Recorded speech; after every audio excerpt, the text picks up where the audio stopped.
दोस्तों नवंबर का महीना स्टार्ट हो चुका है और जो अभी तक की अपडेट मिल पा रही है उस अकॉर्डिंग आपका जो नीट एग्जाम है वो मई के महीने में होना है। यानी आपके पास जो टाइम बचा है वो 6 मंथ का बचा है। 180 डेज जो ये डिसाइड करेंगे कि आप एमबीबीएस करने के काबिल हैं या फिर आपको एक ड्रॉप और लेना पड़ेगा।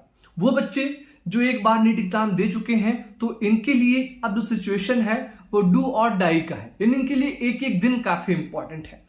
तो आज इस वीडियो के माध्यम से बचे हुए 180 डेज यानी बचे हुए 6 मंथ, इनमें आप कैसे पढ़ें, क्या पढ़ाई का तरीका है, इसी पे भी हम बात करेंगे। क्योंकि जब तक आप पढ़ोगे नहीं तब तक आप नीट में सिलेक्शन नहीं दे पाओगे। नीट में सिलेक्शन देने के लिए या नीट में 600 प्लस स्कोर करने के लिए कोई शॉर्टकट नहीं है। तरीका एक सिंपल सा है कि पढ़ना है। हाँ, कुछ एक पॉइंट्स हैं जो कि आपको पढ़ने में हेल्प करते हैं, वो इस वीडियो के माध्यम से मैं आपको बता दूंगा। देखिए, पहला सवाल कि सर कैसे पढ़ें। मैं आपको एक बहुत सिंपल चीज बताऊंगा कि और जो चीजें होती हैं उन सब में ऑप्शन होता है कि आप ऐसे नहीं ऐसे कर लो, लेकिन पढ़ाई में आपके पास कोई ऑप्शन नहीं। पढ़ने का सिंपल तरीका है कि आप पढ़ो, आप बुक लेकर बैठो, बुक में जो चीज लिखी गई है उसको आप समझने का प्रयास करो। और बुक भी 20 बुक लेकर पहले नहीं जाना है, समय काफी कम है तो एक बुक ले लो, चाहे आप एग्जाम्पल ले लो या फिर जो आप कोचिंग के मॉड्यूल ले लो या फिर आप नीट के ले लो, मतलब एनसीईआरटी ले लो। सिंपल सी एनसीईआरटी की बुक ले लो और एनसीईआरटी के सिर्फ एक चैप्टर को पढ़ो।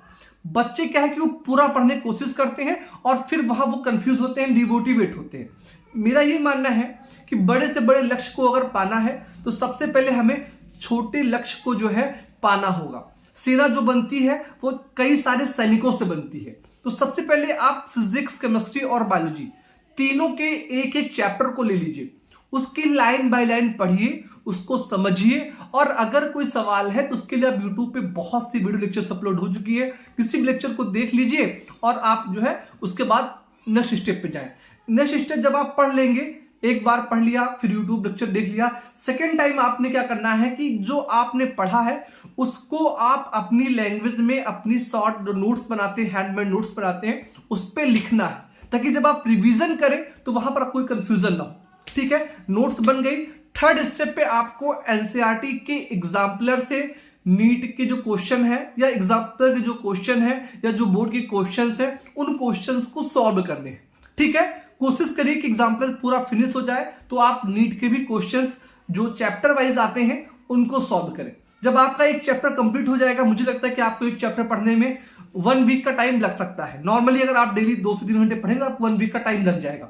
इसी प्रकार आप पढ़ेंगे तो लगभग आपके पास 3 महीने का समय है, अभी भी आराम से पढ़ सकते हैं। तो आप फरवरी लास्ट तक आपका कंप्लीट सिलेबस फिनिश हो जाएगा। अगर नहीं फरवरी तो मार्च तक तो हर हाल में आपका सिलेबस कंप्लीट हो जाएगा। ठीक है, जब आप एक चैप्टर पढ़ लेंगे तो आपको और अच्छा लगेगा, फिर नेक्स्ट चैप्टर पे जाना है, फिर जब 2 चैप्टर हो जाएंगे तो और आप पॉजिटिव पाएंगे। तो ऐसे ही स्मॉल टारगेट्स को आप अचीव करते रहेंगे और धीमे धीमे कर आपसे पूरी बुक फिनिश हो जाएगी।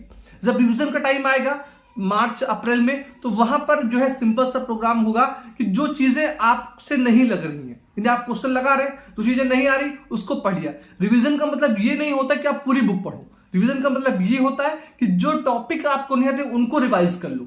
अब मान लिया आपको न्यूटन की लॉ पता है या आपको जो है गॉस थ्योरम पता है, तो क्या पढ़ना भाई, जब वो चीज पता है उस पर क्यों टाइम वेस्ट करें। जो चीज नहीं पता है हम उसको सीखने का प्रयास करेंगे। सिंपल तरीका है कि पढ़ना स्टार्ट करो आज से, अभी से। जब तक पढ़ोगे नहीं तब तक सिलेक्शन होगा नहीं। बाकी की लोगों की बातें ये कर लो वो कर लो, 50 चीजों को फॉलो करने सिलेक्शन नहीं होता है। सिलेक्शन तब होगा जब आपको जानकारी होगी, जानकारी तब होगी जब आप पढ़ोगे। तो इस छोटी सी वीडियो में इतना ही। मुझे उम्मीद है कि आप मेरी बातों को समझेंगे और बिना समय को वेस्ट किए हुए आज से पढ़ना स्टार्ट करेंगे। आप सभी दोस्तों का बहुत बहुत धन्यवाद। Thank you so much. जय हिंद।